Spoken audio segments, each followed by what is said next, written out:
Do you know just how many things were actually invented or created because of dreams? From the song Yesterday by the Beatles to Einstein's E equals MC squared and the double helix of DNA, dreams have been the source of creativity for hundreds of years for many people. What are you missing out on by not listening to your dreams? Find out more on Dream Your Life and live your dream.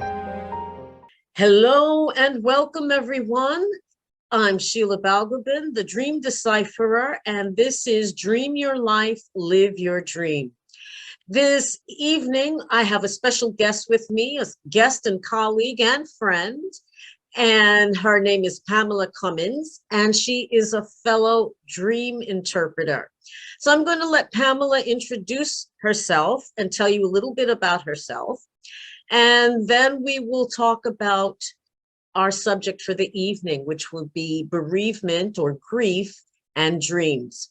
So Pamela, over to you. Tell us a little bit about yourself. Well, first of all, Sheila, thank you so much for having me here, and hello to everybody. I've been a dreamer all my life. I can remember being 6 years old and me and the guy I had a crush on, or the little boy, I should say, running away from a witch. But it wasn't really until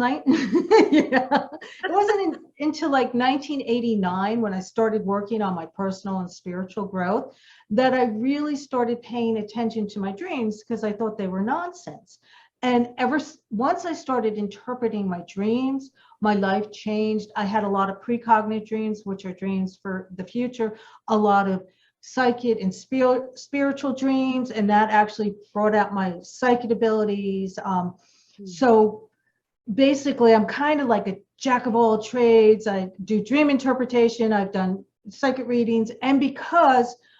And I tell my clients this, like, you can know what your dreams mean, but if you don't apply it to your life isn't going to change. So I studied a lot of different things. Hypnosis. I became an interfaith minister. Lenormand.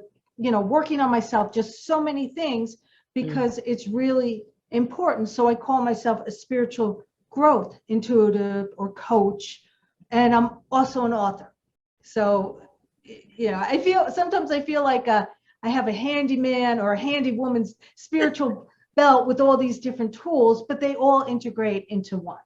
Yes, they do. And it surprises me. Well, it shouldn't actually surprise me, because your journey sounds quite similar to my own. I mean, I was 8 when the penny dropped for me that dreams actually meant something, and ran away from that for a long time, for many years.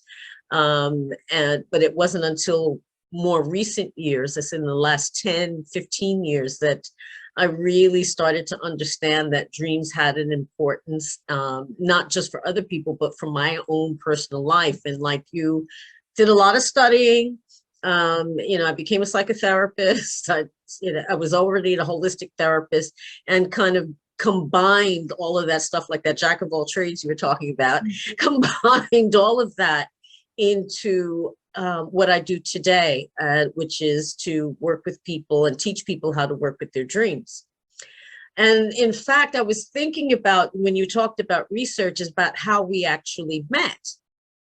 I was doing some work around building my business around working with dreams, and somebody, the universe, I'm convinced, literally dropped an article you had written in my lap. I mean, it was just uncanny, because while I was doing this research, it literally came out of nowhere. And I was like, how interesting.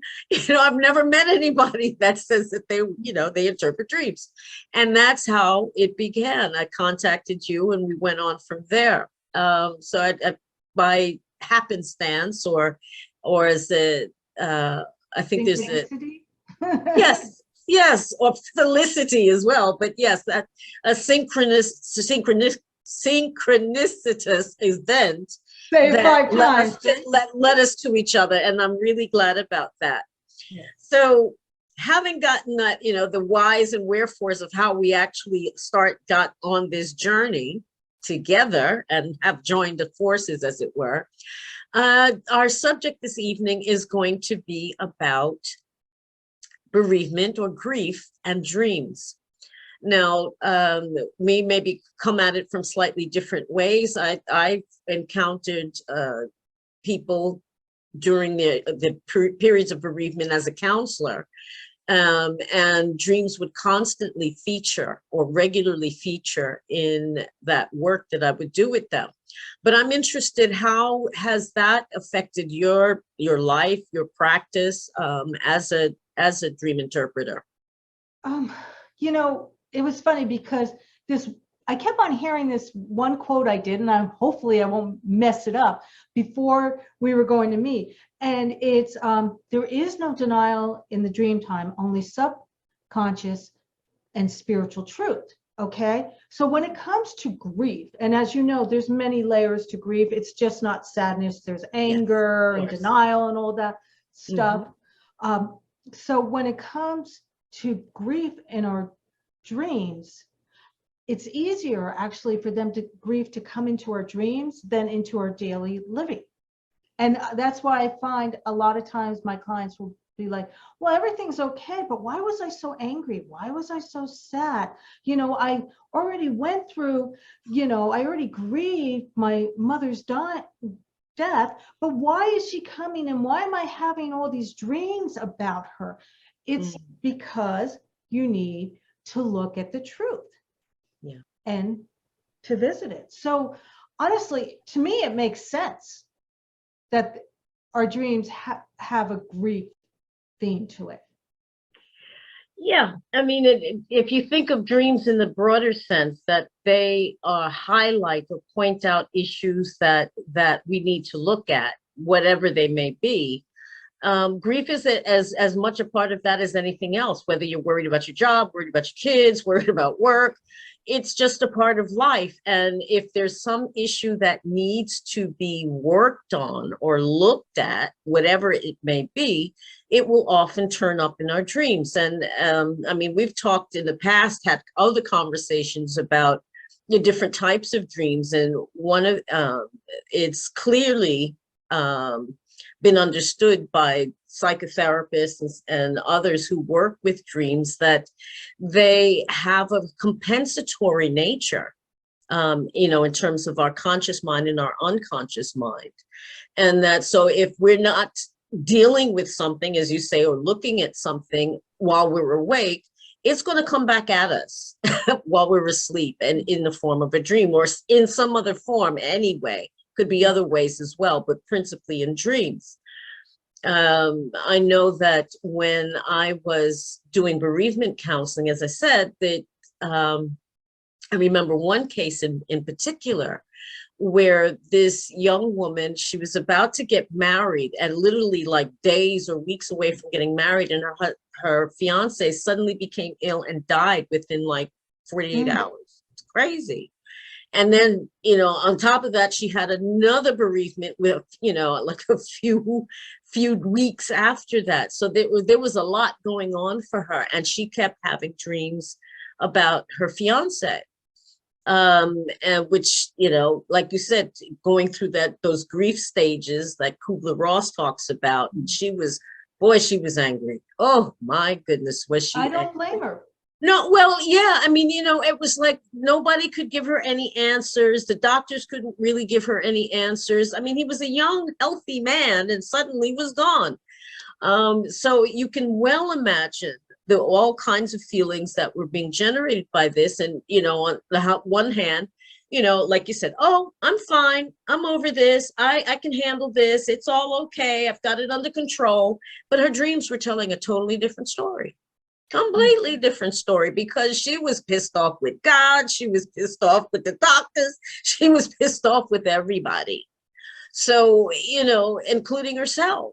You know, it's like, why didn't I know? Why didn't, you know, so a lot of things being thrown up, and she was just kind of pushing it away and pretending it wasn't there. But dreams don't lie. They really do not lie. And, but I think not only do they point out what the issue is that we're not dealing with, but they may also point the way to a solution, or at least coming to terms with something. And I wonder if that's something that you may have encountered as well with clients. Yes, yes. And I'm trying to think of like, well, a lot of times we have dreams because grief can obviously is mostly about relationships. When you think about it, it's jobs, but it's mostly about relationships.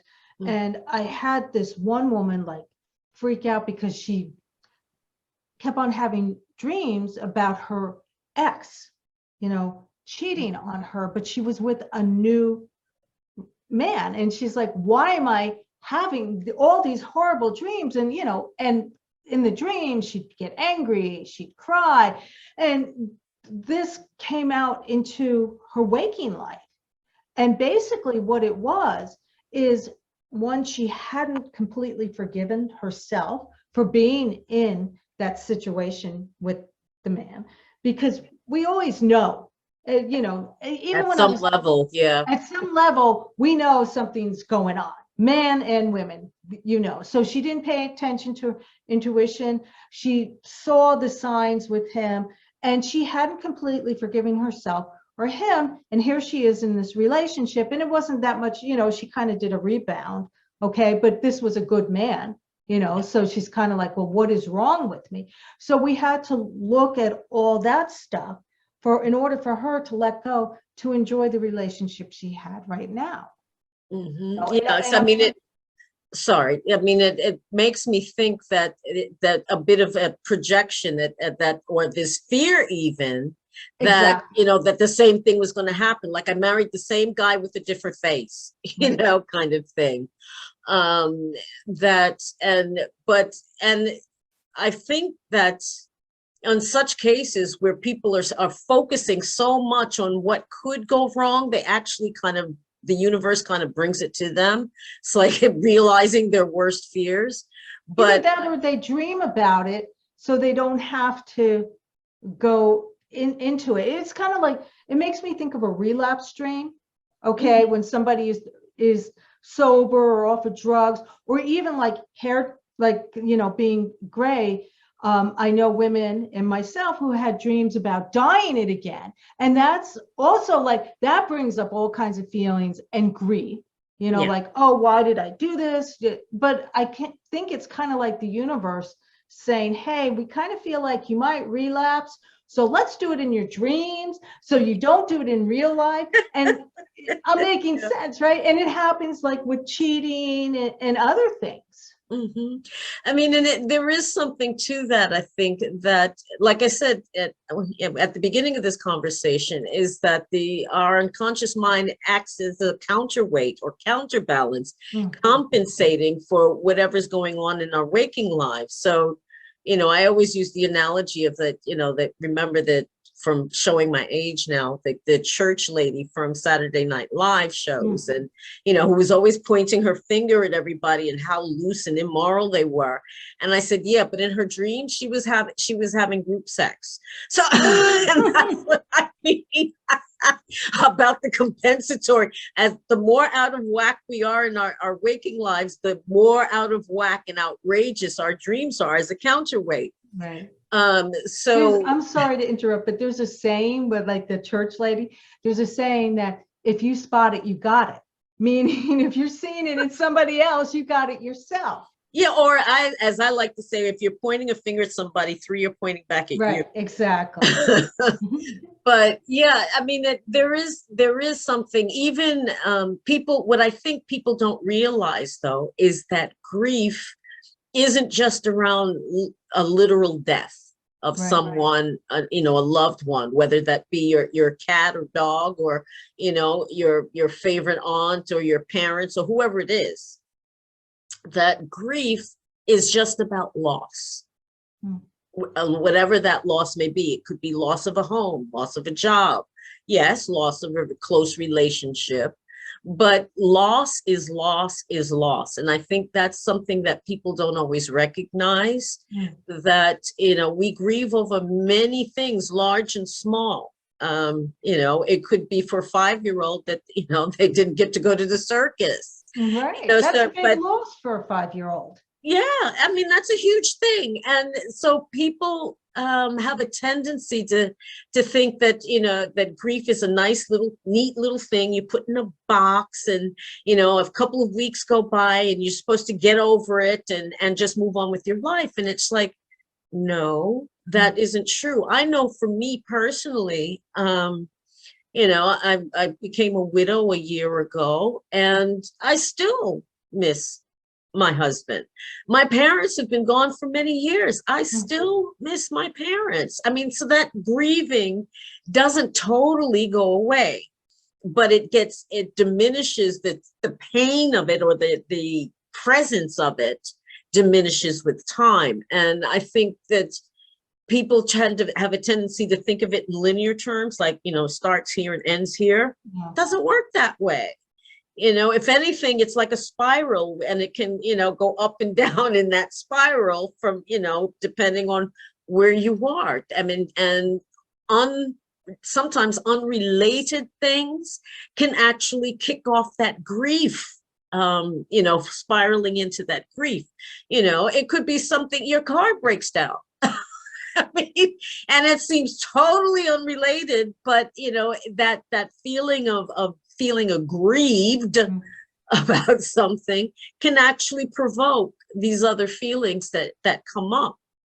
Exactly. I mean, my mom died in the 90s, okay? And back in there, the early 90s, back then, it was intense, the grief. It took a couple, because she died on Christmas Eve. It took a few Christmas Eves, 2 or 3, for me to finally, I don't think it ever goes away. It's just in the background, and you learn to live with it. But there's certain things I might see a mother or daughter, her name was Judy, so I might hear the name Judy, or certain things that she did, her personalities. Earth Angel, that song, that always makes me tear up. And I think this might sound weird, but I think it's a good thing that we still have that pain and that loss, because without, you're going to experience great loss when you have great love, and it diminishes, but it will never go away. No, never. I mean, and but I've also had people report some very interesting goings on with their dreams as well. Well, when we're dreaming, that is our reality. It's just as real as when we're awake. So that I don't try to distinguish that. Dream reality is a reality as well as waking reality. But one person reported that, and I mean, she was almost embarrassed to say so, but she said she was imagined or felt that, and it felt completely real to her, that she was making love with her departed spouse. And she says it was so real. I woke up and it was like there was nobody there. I was just like, what was that about? And I've heard other people mention similar experiences. It's like almost like a visitation, a spirit visitation or something. But it just goes to show that the depth and reality of our dream life is no less real than our waking lives. I mean, for people to be able to feel sensations and to actually feel someone's presence, feel them being touched or touching them is real. And people have to understand that. And it's, no, you're not crazy, but you have stepped into a different form of reality, which can scare the hell out of a lot of people, I'm sure. But can I tell a personal story? Okay. My cat, which Merlin, died over, probably like a year and 8 months.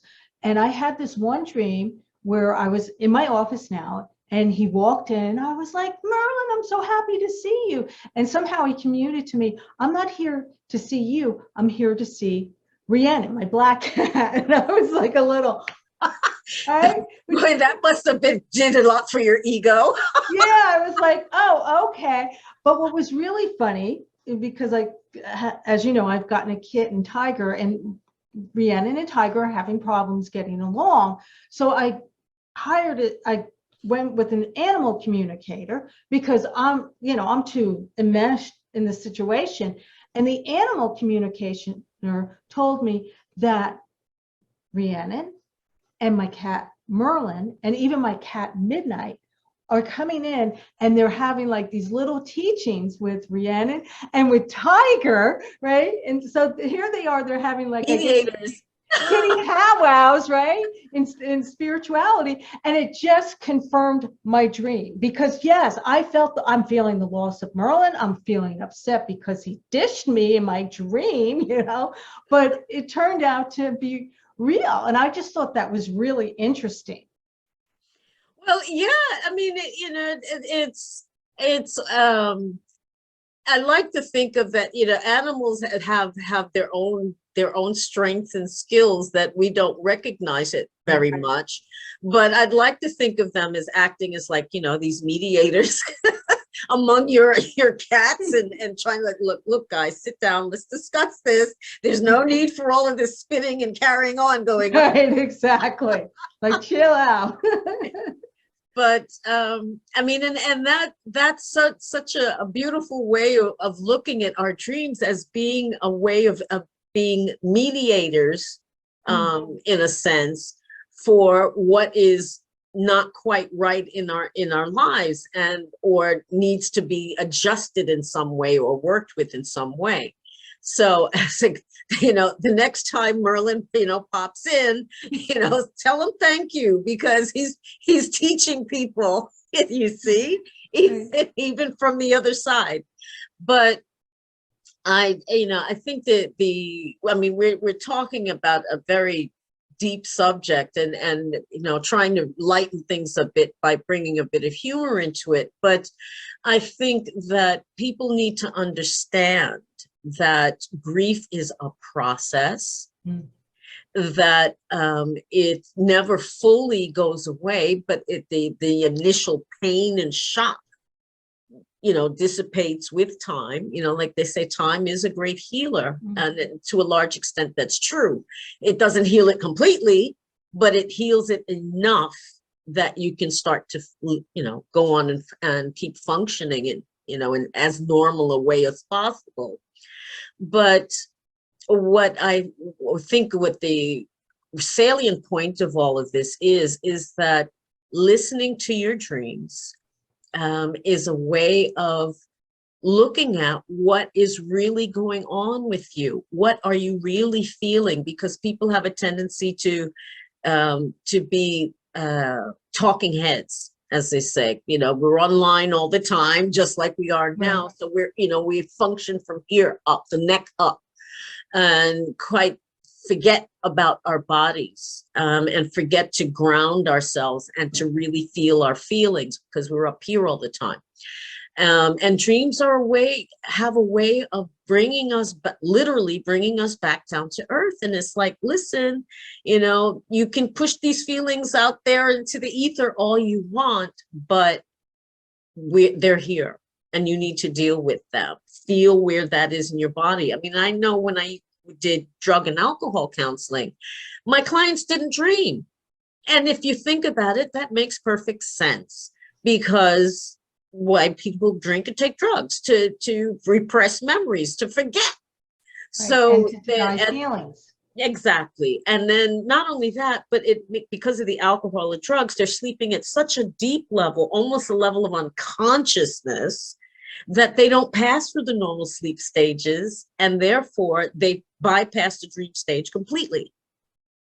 However, once they stop drinking or taking drugs, then it's constant dreaming, to the point where they have these what looks like psychotic episodes, because they're screaming, cursing, and crying with someone that they can clearly see, but nobody else can, because their unconscious mind has flooded their conscious mind with all of this stuff that they've been repressing for perhaps decades. And so it breaks into everyday waking life, and that they're completely enthralled by it, engulfed by it. And like I said, you see people out in the street, they're screaming, they're crying, they're cursing, and you're like, they've lost it. But no, I mean, to us, they look lost, but they are reliving these experiences that they didn't want to deal with. Right, right.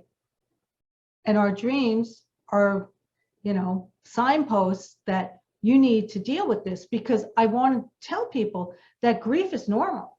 Anger is normal, as long as,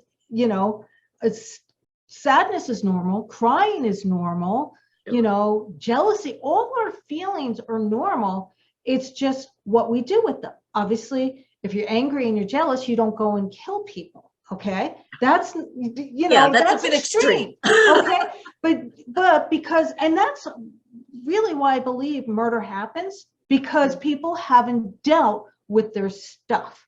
Okay, so your dreams are saying, hey, you need to deal with this. You need to feel. Basically, that's what you need to feel. Yes, you're sad. Yes, you're angry at this person that you didn't think you were angry at. Yes, you're feeling a loss because you never did, like you never wanted to sing all your life, and you never did that. So it's important to look at that in order to heal. Yeah, I mean, it reminds me of, and I quote this a lot because it says, I think, encapsulates what we're talking about. There was a study done at the University of Chicago, a sleep study, but it looked at women who had gone through bad divorces. And they had a control group of women who were happily married, not seeking divorce, and two other groups. One group of women who dreamt, and the other group of women who did not or couldn't remember their dreams. And during the sleep study, when they would wake up the women who had gone into REM sleep and were obviously dreaming, they would wake them up and ask, well, what were you dreaming about? They were dreaming about their ex or dreaming about some aspect of their relationship. And the conclusion at the conclusion of the study, what they found is that the women who dreamt actually recovered more completely and more quickly than the women who reported that they did not dream or couldn't remember their dreams. So there's an important psychological function that is being carried out with our dreams. There's no doubt about that. And research specifically looking at dreams is finding out that dreams have a value of in and of themselves, and not just as a part of sleep, but have an intrinsic value in themselves. So, I mean, I use that example a lot, that we use our dreams as a way of working, or they're an indicator of what needs to be worked on or worked out in some way. Right, I agree. And I also want to say these, my favorite category is solution dreams. Our dreams also give us solutions on how to handle this grief. Maybe you need to talk to somebody. Maybe, you need to write to somebody. Maybe you need to speak up and confront somebody who is causing you grief in your life. As you said, it doesn't necessarily have to be a loss of someone, but you're having difficulties with your boss or coworker or something. That's going to come into your dream. Sure. There's a power and even in dreams, and that can help us to make our lives better. And I think on that note, because we could go on for hours easily, but I think we've pretty much given us at least a snapshot of the relationship between dreams and grief, and how that can be used as a vehicle to help in the healing process, which is what it's all about. So, Pamela, thank you once again. Can I just let people know if they want to get in touch with me? Yes, absolutely. Actually, you could just Google my name, Pamela, and the last name is Cummins, Cummins, or search it on the internet if you don't like Google. I just realized that. And you'll find my website and all my social media outlets. And again, thank you for having me today. It was such an honor to be here. Absolutely my pleasure.